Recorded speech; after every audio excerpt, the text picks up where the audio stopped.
25 साल आपने मेरे बेटे को तहखाने में जीवन नहीं दिया, आपने उसे एक श्राप दिया है।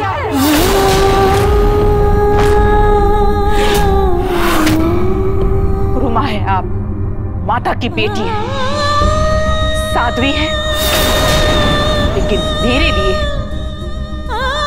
आप मेरी अपराधी हैं और हमेशा रहेगी। और इसके लिए मैं आपको जिंदगी भर माफ नहीं करूंगी।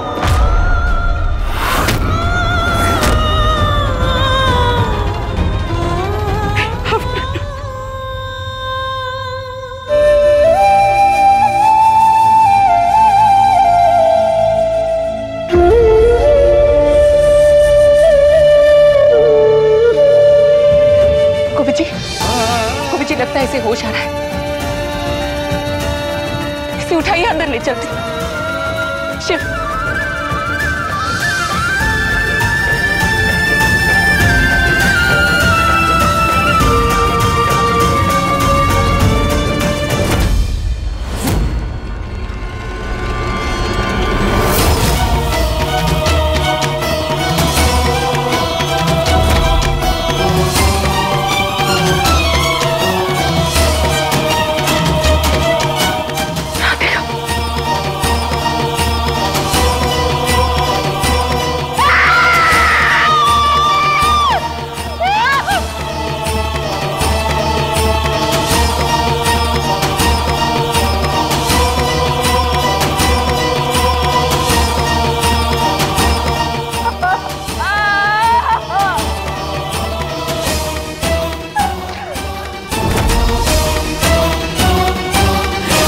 अभी पट्टी कर देती हूँ ना बेटा, सब ठीक हो जाएगा, है ना। 1 मिनट, थोड़ा सा जलेगा, है ना।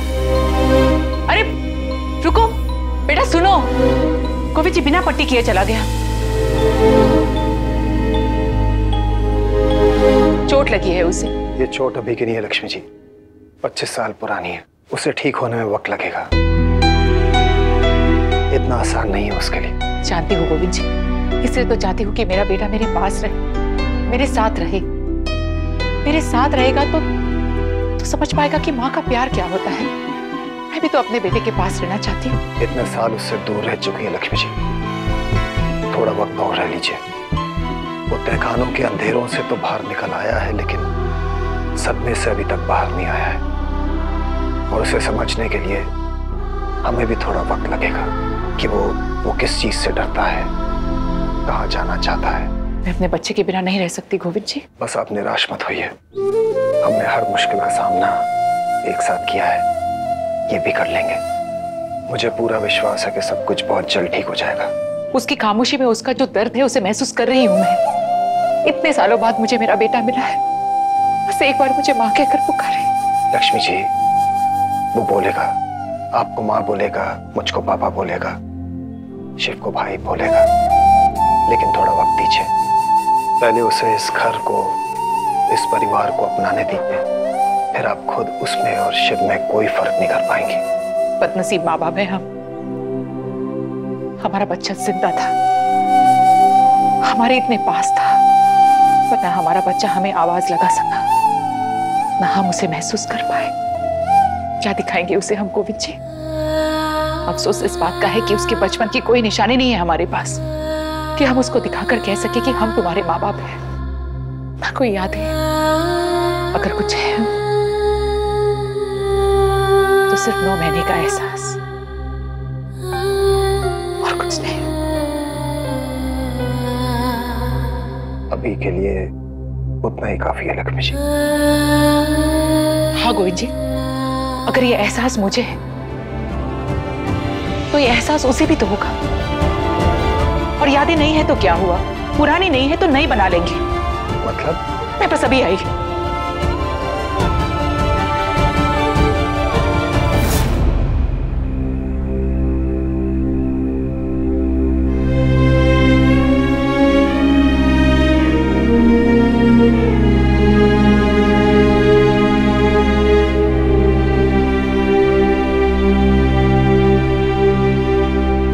शिव अकेला है, जाकर बात कर लेती हूँ।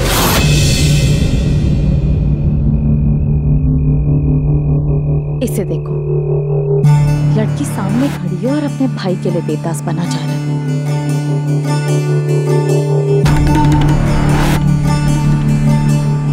ये थोड़ी देर बाद नहीं आ सकता था क्या? बुरी नजर बन के लग गया मेरी खुशियों पर।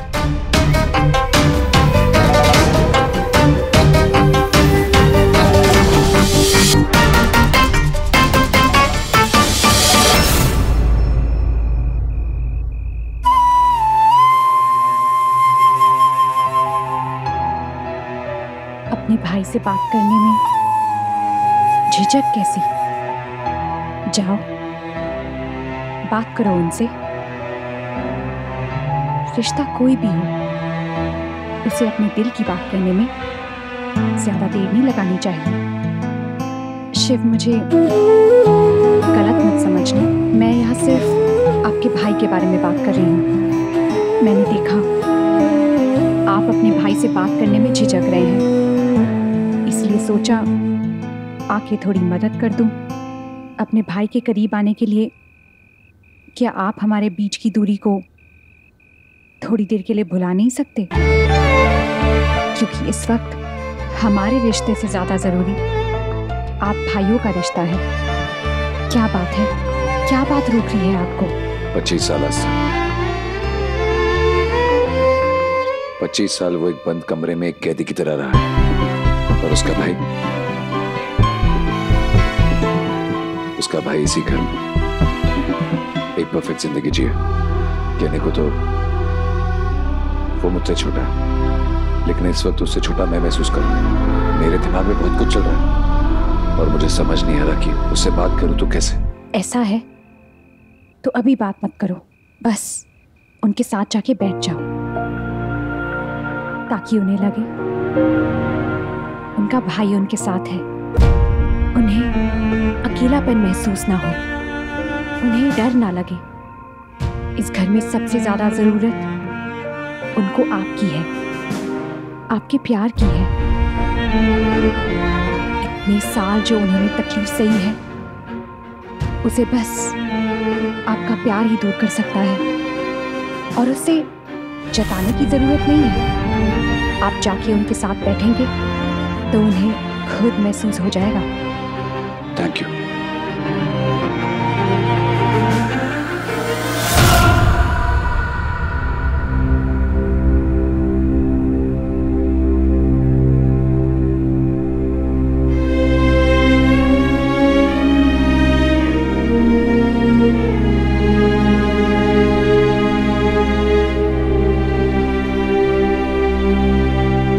हमारे हाथ एक जैसे नहीं, हमारा चेहरा भी एक जैसा है। तुम्हें पता है, मैं तुम्हारा जुड़वा भाई। अरे तुम जानते हो, मैं तुमसे 4 मिनट बड़ा हूं। अभी माँ ने बताया मुझे, तुम मुझे शिव भैया बुला सकते हो। वैसे तुम्हें खाने में क्या पसंद है? मुझे ना भिंडी बहुत पसंद है, स्पेशली माँ के हाथ की। बहुत अच्छी भिंडी बनाती है माँ, और अब मुझे यकीन है तुम्हारे लिए भी भिंडी बहुत जल्दी बनेगी। मुझे फुटबॉल खेलना भी बहुत पसंद है, बचपन से खेलता हूँ। स्कूल, कॉलेज, गोलकीपर हूँ। अरे कभी मेरे साथ खेल के देखना, जब मैं गोल पे होता हूँ ना, तो कोई गोल नहीं मार सकता। तुम कोशिश करना चाहो तो कर सकते हो, लेकिन मैं तुम्हें गोल मारने नहीं दूंगा। खेलोगे ना मेरे साथ?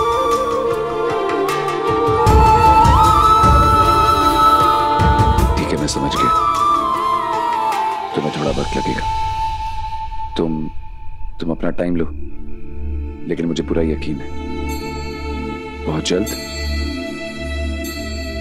तुम सब घर वालों के साथ मिल जाओगे। और एक बार तुम सबके साथ घुल मिल गए ना, सब ठीक हो जाएगा। आई नो कि तुम अभी शौक में हो, पर मुझे उस पल का इंतजार रहेगा जब तुम मुझे भाई कहोगे।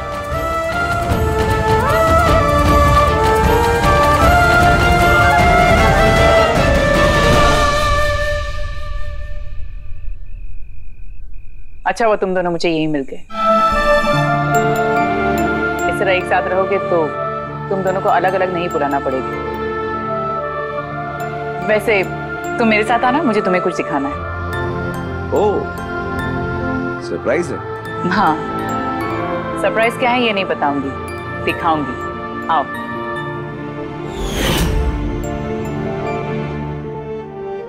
अब अपनी आंखें बंद करो बेटा। अब जब तक कहूंगी नहीं ना तब तक मत खोलना। अरे माँ, भाई बच्चे थोड़ी ना, ऐसे ही दिखा दीजिए। ठीक है।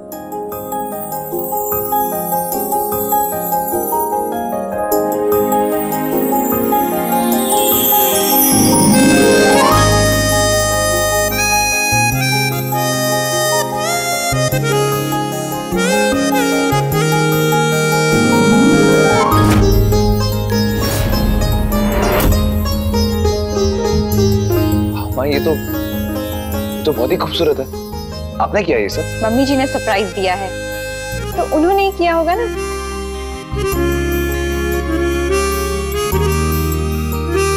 आओ बेटा, कैसा लगा?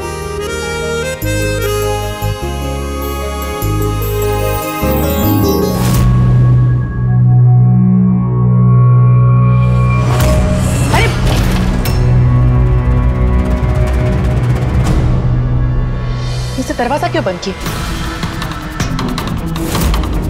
बेटा दरवाजा खोलो। भाई दरवाजा खोलो। देखिए, दरवाजा खोलिए। बेटा दरवाजा खोलो। इसे दरवाजा क्यों बंद कर दिया? हाँ, मुझे लगता है कि हमें भाई को थोड़ा वक्त देना चाहिए। उन्हें कुछ देर अकेला रहने दो। नहीं शिव, कहीं अंदर कुछ गलत ना कर दे। बेटा दरवाजा खोलो बेटा। ऐसा कुछ नहीं होगा मम्मी जी, आप फिक्र मत कीजिए। वो थोड़ी देर में दरवाजा खोल लेंगे, बस उनको अकेले रहने दीजिए। आप चलिए मेरे साथ। नहीं, लेकिन हाँ माम, भाई को कुछ नहीं होगा, आप चिंता मत कीजिए। एक बार दरवाजा खोल दे, हम फिर आ जाएंगे। चलिए। नहीं शिव, मैं उसे अकेला छोड़कर कहीं नहीं जाऊंगी। दरवाजा खोल दो बेटा। बेटा प्लीज एक बार दरवाजा खोल दो बेटा।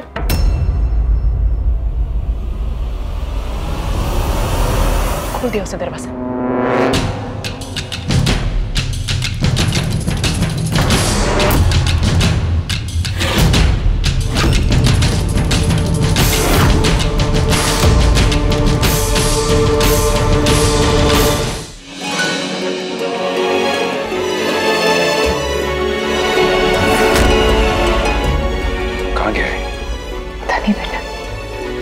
बेटा कहाँ हो तुम? भाई बेटा कहाँ हो? कहाँ गया होगा? भाई बेटा तुम ठीक तो हो?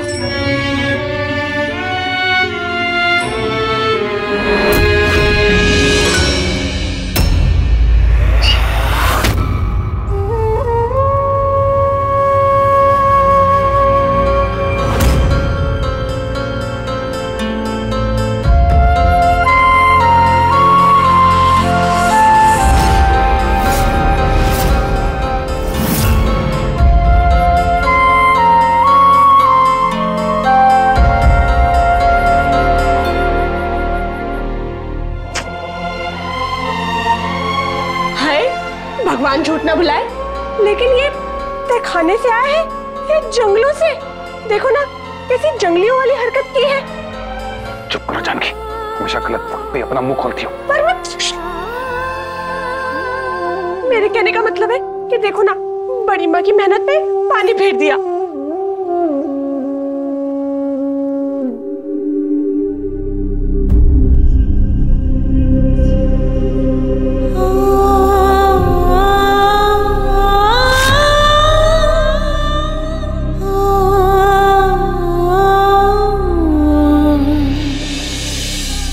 माफ कर दो बेटा, मुझे समझना चाहिए था ना। 25 साल तय खाने में रहा है तो ये रोशनी, ये सारे रंग तुम्हें पसंद नहीं होंगे, ये मुझे समझना चाहिए था।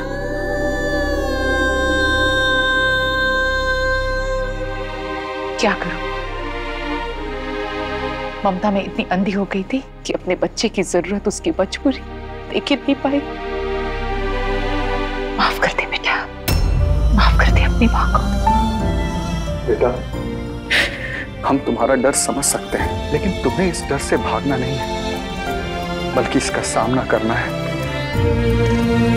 और इससे लड़ना है। और इस लड़ाई में तुम अकेले नहीं हो, हम सब तुम्हारे साथ हैं बेटा, हम सब तुम्हारे साथ हैं। इस कमरे में बहुत अंधेरा है, मैं खिड़की खोल देता हूं।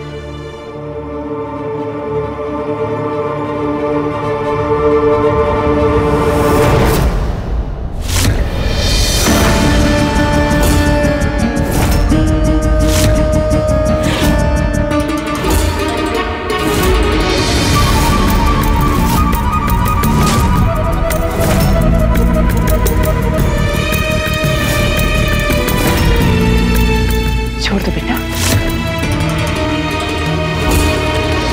शिव,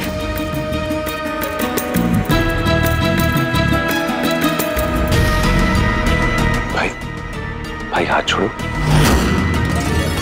ऐसे हाथ नहीं पकड़ते।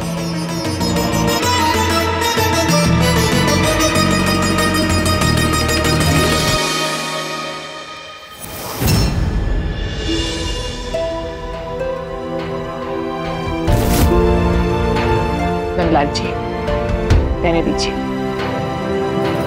चाचा जी, मुझे लगता है कि इसे थोड़ा एडजस्ट होने में टाइम लगेगा, हमें इसे थोड़ा वक्त देना चाहिए। हाँ बेटा, तुम ठीक कह रहे हो, हमें इसे थोड़ा वक्त और देना चाहिए।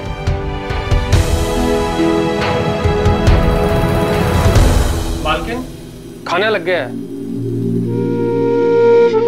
मान सिंह जी, आप कमरा साफ कर दीजिएगा और ध्यान में रखिए कि पर्दे मत निकालना। जी। आइए चाचा जी। शिव जी। आप लोग जाइए, थोड़ी देर में आती हूँ। आइए सर।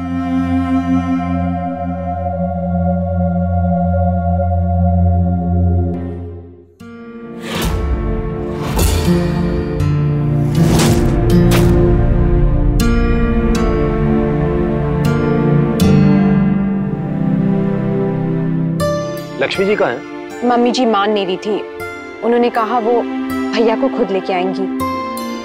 हाँ, लेकिन इतनी देर क्यों हो रही है? जी मैं उन्हें अभी बुला के लेके आता हूँ। नहीं नहीं, वो आ जाएंगी। आप सब बैठो, खाना खाओ।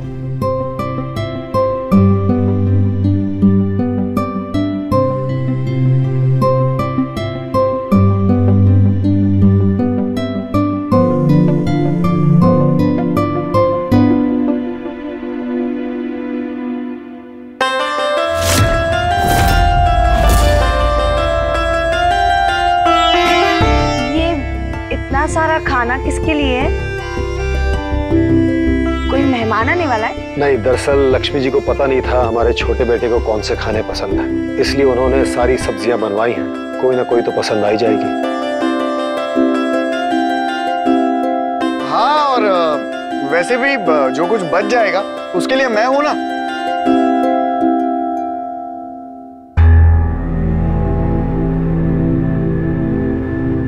मम्मी जी, वो क्या है ना, आपने देखा ना छोटे भैया ने थोड़ी देर पहले बाहर क्या किया था। अगर उन्होंने सेम चीज यहाँ खाने के साथ की ना तो किसी को कुछ खाने नहीं मिलेगा। तेरी बात एकदम सही है बहू, तू एक काम करना, प्लेट पहले से ही तैयार रखना। अरे मैं तो रेडी हूँ एकदम। 1 2 3 गो। भैया इतना सारा खाना देख के तो खुश हो जाएंगे, लेकिन मेरे पास एक आइडिया है जिससे वो और भी ज्यादा खुश हो जाएंगे। क्यों ना हम मेरी और शिव की एंगेजमेंट का फंक्शन कल रख लें? उससे जो अधूरा काम है वो भी पूरा हो जाएगा और भैया भी खुश हो जाएंगे। हाँ, मेरे ख्याल से ये सुझाव बेहतर होगा। एक बार लक्ष्मी आ जाए तो उससे भी सलाह कर लेते हैं। क्यों गोविंद? नहीं,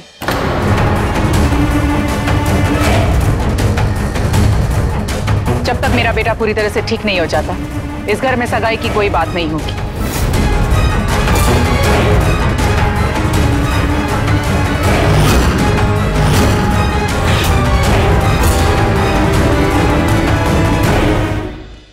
एक आस्था ऐसी भी। To enjoy more such amazing videos, subscribe to our YouTube channel.